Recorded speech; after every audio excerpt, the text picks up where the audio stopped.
Oh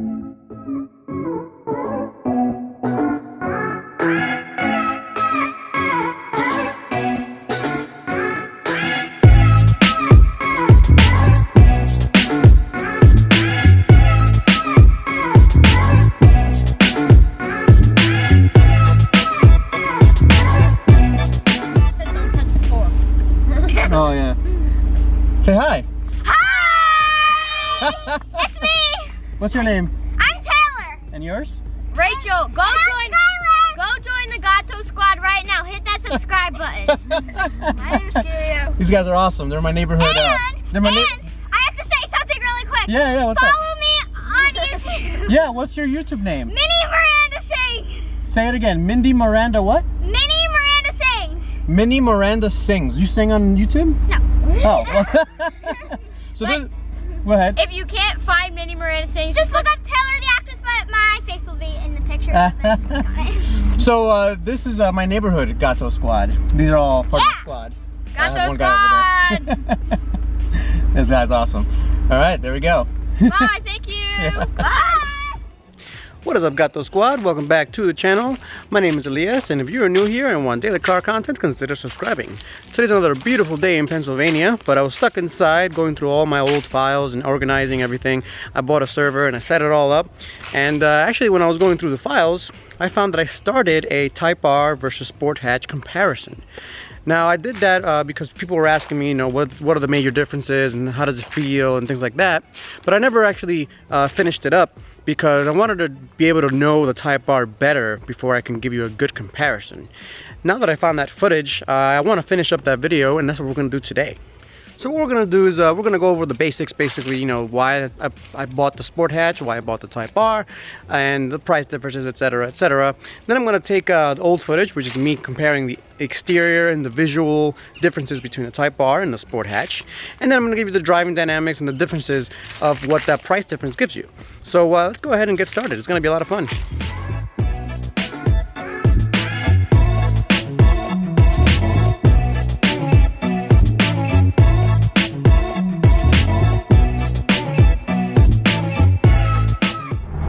So before we go over the basics, I gotta gas up a little bit. So I just finished gassing up, and I just wanted to mention that I did get 25 miles to the gallon. That's pretty good, I think, because considering the way I drive like pretty fast. Let's just say on the back roads of Pennsylvania, New Jersey, New York, Mexico. So 25 miles to the gallon is pretty good. Actually, on the highway, I've been getting 30, so that's pretty impressive for a car that produces 300 plus horsepower. All right, back to the topic at hand. Now let's get to the basics of why I bought the Sport Hatch and why I bought the Type R. So let's go all the way back to my Prelude. I owned my Honda Prelude for about 11 years now, and back in November of last year, it was starting to give me some issues. I think the timing belt needed a replacement, the radiator needed a replacement, it was leaking, it's basically leaking fluids everywhere, so I needed to get it fixed. And I needed something reliable to get me around. You know, I had this car, like I said, for 11 years, and it was time for an upgrade. So I looked into it, and I found out that Honda was going to bring the hatchback over to the US. I was very excited. So I waited for the news of the SI, because what I was hoping for was to get an SI hatchback, and that would have been an awesome car. I think Honda kind of missed the boat on that. I kind of know why they did it. You know, they have the SI sedan and then the SI coupe for heritage reasons, since I guess the last SI was offered in coupe and in sedan. But I think the other reason why they did not offer the SI in hatchback form is because it was kind of getting too close to the Type R. They didn't want that to happen. It is what it is. I went ahead and bought the Sport in 6-speed manual, and I took it to 3 different track days. And each time I went, I was surprised how well it did, except for a few things. So the first thing that was really annoying about the Sport Hatch was the very annoying rev hang. That kind of ruined the experience, because the 1.5T in that Sport Hatch kind of needs the momentum to kind of keep going. Now when you shift from second to third, let's say, and the revs stay up there, you kind of lose the balance of the car. You know, it doesn't get into the proper rev range when you get into third gear when you're shifting quickly, and that kind of sucks. The other thing is the brakes. Those brakes are epically small. They're way too small for sporty already driving. And that's why on the SI they improved on the brakes by making it a little bit larger, and this Type R brakes are insanely good. I took it to 2 different track days, and each time was amazing, and I still have plenty of brake pad left. Awesome, awesome, awesome. So back to the Sport Hatch. After finding out that the brakes really are terrible, I started looking into upgrades for the Sport Hatch. Now at the same time, the Type R was announced for the US, and so I was looking either to upgrade the Sport Hatch or get the Type R. Now the Type R has the same exact storage capacity as the Sport Hatch, so you know, it didn't have a problem there. It's got, you know, the same kind of dynamics or better than the Sport Hatch. You know, that's what I thought to myself back then. I was like, all right, so I got the Sport Hatch now. What am I gonna be getting if I get a Type R? It's gonna be just a better product improved version of the Sport Hatch, or so I thought back when the Type R was announced. So, you know, I was like, you know what, let me wait until it actually comes out. I'm pretty happy with my Sport Hatch now, and I was actually thinking about tuning it and getting bigger brakes and putting a better suspension and doing all these things to the Sport Hatch to make it a better driver's car. Well, the Type R came out, and lo and behold, it's an amazing car. You know, reviewers were falling head over heels over it. I'm like, well, I gotta check it out. So, you know, I looked into it. I looked at all the videos online on YouTube, as I recommend anybody to do before they buy a car. And I started seeing, like, wow, this Type R is a real deal. It's a much different car than the Sport Hatch. You know, I didn't want to believe it, but I'm like, I started to believe. And then, you know, one thing led to another. I really enjoyed track days, and I want a good track day car. And I think the best thing we could have done is get the Type R. So I looked at it, I looked it up, and it was another ordeal to get the Type R. You know, I made a couple of videos, take a look at those on how I got my Type R, but I found one in Rochester, New York, and yeah, it's a different car. Let's just be honest there. It's a different car than the Sport Hatch. It's a completely different experience. So when I went to pick it up, I actually filmed a short visual difference video of both the Type R and the Hatch when they were sitting right next to each other. So let's go ahead and take a look at that. You know, I filmed it a month ago now, but I think it's pretty fun to look at. So let's go and have some fun taking a look at that. Here, let's go ahead and compare the exterior of the Type R versus the Hatch, the Sport Hatch. So from behind, as we can see, as you know, you can see the dual exhaust coming from the center there, and it has the same vent as the Type R there. It's got the dual exhaust. It's got a little small spoiler there. Now the Type R, it's got quite a large spoiler right there. It's got the 3 exhausts right there, but otherwise it's a very similar design. The biggest difference is that the bottom here, it's got a splitter, whereas the Sport Hatch does not. Another big difference is this does not have any dots, anything. It's just one piece of honeycomb plastic, whereas the Type R, as you can see there, boom, it's got that little non-functioning dot. I don't know why they couldn't just take that honeycomb and put it there. Great. All right, so let's talk about the wing. Now that wing is functional. It actually adds downforce to the car. A lot of the wings, like for example the wing in the RS, reduces lift. This actually adds downforce, which is a big difference. On the Sport, there is no such wing. You can see a little tiny spoiler there that the Type R has, but that's really it. Of course, the red Honda badging. That doesn't come with red Honda badging. And you see here the trim line. It's a carbon fiber look. And it's red as well, just to show you that it is the special model. All right, let's take a look at the front. So let's start out with the Type R. Now the front is way more aggressive, I think, than the Sport. So as you can see here, it's got functional scoops right here. This is to ventilate the brakes. Special Type R badging. Let's take a close look there. Bam! The red Honda badge. And again, it's got the carbon fiber look trim with the red. Alright, let's take a look at the Sport. None of that. So it's missing the vents right there. It doesn't have the special red designed carbon fiber look to it, but still pretty good. Still got the front lip kit, very similar actually to the Type R. You can take a look at that. This Type R, the biggest difference is this wing right here. All right, let's take a look at the paint. So the paint on this is very sparkly. Just take a look there. This is the white orchid pearl. And now the Type R has championship white. It's more like an off-white. You can see it right there. Let's take a close look. There's no sparklies in there. So now that we have both the 1.5T and the 2-liter side by side, let's do a little comparison. First, I want to point out that this is actually made of aluminum. That's not made of aluminum, so it's a little bit heavier. That's pretty cool.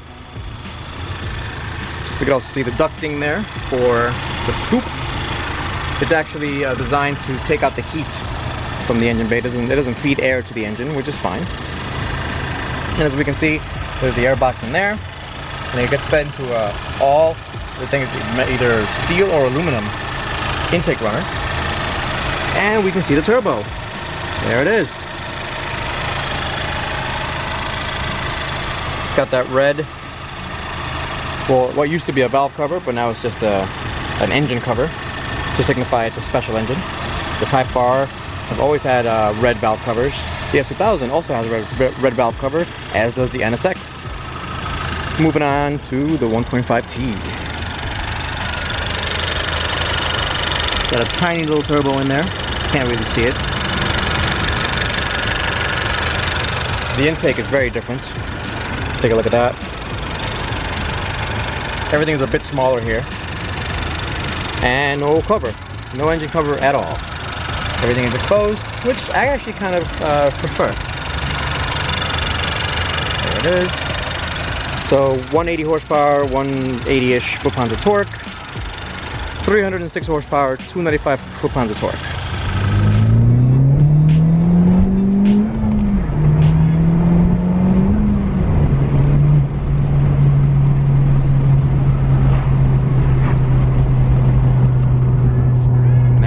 You get a Type R. So you just saw there's a number of visual differences. Before we get to the driving portion of the comparison, I do want to point out the pros and cons to owning a Type R and owning a Civic Sport Hatch, and why would you get one or the other. So the Sport Hatch, what's better about it than the Type R? A few things. So if gas mileage is important to you, then you should get the Sport Hatch. I routinely got around 32, 33, 34 miles per gallon in the Sport Hatch.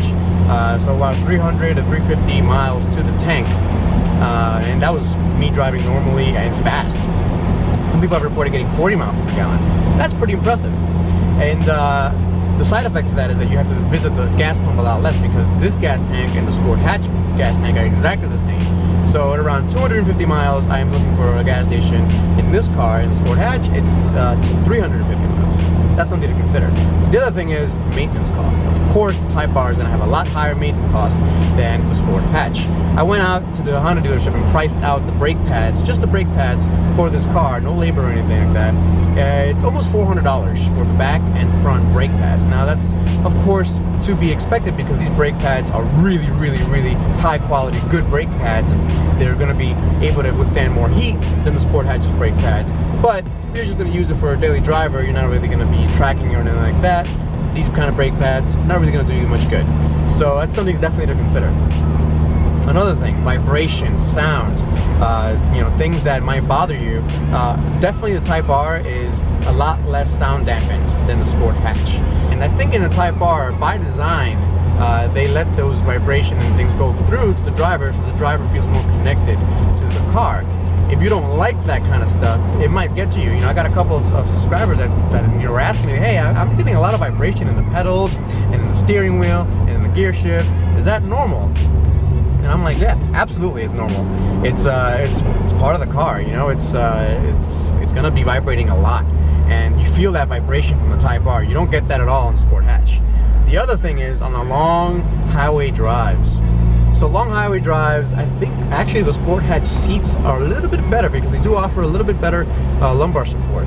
Now you guys are probably gonna be tired of me saying lumbar support, but that's the main thing that these seats are missing. It's missing lumbar support. So that's something to keep in mind. The other couple of things that are different with the Sport Hatch and this car is, you know, you're driving around in a very special car. The Type R is a special car, and everyone's gonna see it. Everyone's gonna be looking at it. You know, it's an eye popper. So you're all going down the highway. People are gonna go down the windows. They're gonna be staring at you. People are gonna be on the streets, you know, taking pictures of you. So that's something you should also get used to. All right, so let's go over the positives of the Type R. Now, they're gonna be pretty obvious to most people, and so let's go over them pretty quickly here. Now, the positive of the Type R, speed. This is a much faster car. You're gonna feel it in the highway. You're gonna feel it in the, what's a little cop somewhere. You're gonna feel it on the highway. You're gonna feel it in the twisties. You're gonna feel it in the canyon roads. You're gonna feel that power everywhere. 120 plus horsepower difference. You're definitely gonna feel 100%. It's also a lot. The suspension is a lot better on the Type R than the Sport Hatch. I think that the engineers spent a ton of time on the Type R suspension to make it as good as possible. I mean, there's a reason why the Type R has the lowest, the fastest Nuremberg ring time for any front-wheel drive car, and that's due to the fact that the suspension in this car is insanely good, and the fact that it's adaptable is even better. So, you know, you're going down bumpy roads, throw it in comfort mode, and it soaks up the bumps a lot better. Throw it in sport mode for a little canyon twisting, canyon roads, and yeah, it's gonna be tightened up, and you're gonna be taking those turns pretty quickly. And then you could throw it in R mode if you're feeling that extra bit of spicy. The other few things, the interior of the Type R, like I said, for highway driving, the Sport Hatch is better, but for track driving, these seats are phenomenal. They hold you in, there's no issues. They're basically, I dare say, almost racing seats for daily, everyday driving. It's really good, holding you in, do a fantastic job. The brakes on this car at the track are miraculous. I mean, I was expecting good, but these are really good brakes. Never once overheated, never once had an issue with a soft pedal. It was incredible. So the biggest difference between the Sport Hatch and the Type R, and why you buy the Type R, is for driving dynamics. We're going uphill here.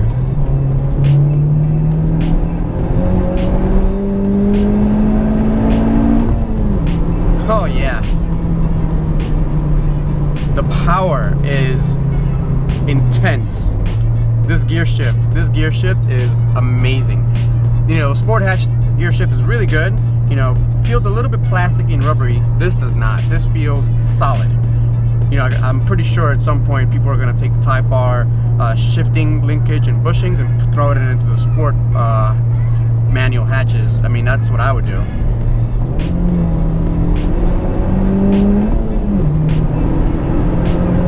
It is just so good. And the brakes, oh, so good.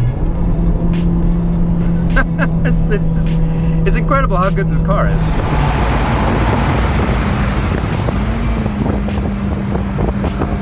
These brakes are incredible.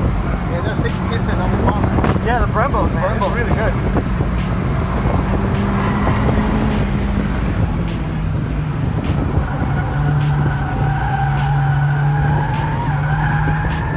Playing with the throttle there, getting the back end to come around. If I had better tires, man, I would be a lot faster than that.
if you are looking at a Civic Type R versus a Civic Sport Hatch, and what's the positives, what's the negatives, is the Civic Type R worth the $15,000 to $16,000 more than the Civic Sport Hatch? That really does depend on what you're going to use the car for. If all you need is a really fun, practical commuter car that you're going to be using day in, day out and carry some stuff in the back, I would definitely take a look at the Civic Sport Hatch or even the Civic SI sedan if you don't need the hatch. But if you need something that's going to be raw, that's going to be, you know, it's going to give you all that driver feedback, it's going to be not that comfortable on the highway, but all the trade-offs are that you're going to have a lot of speed, a lot of power, a lot of connection to the road, get the Type R.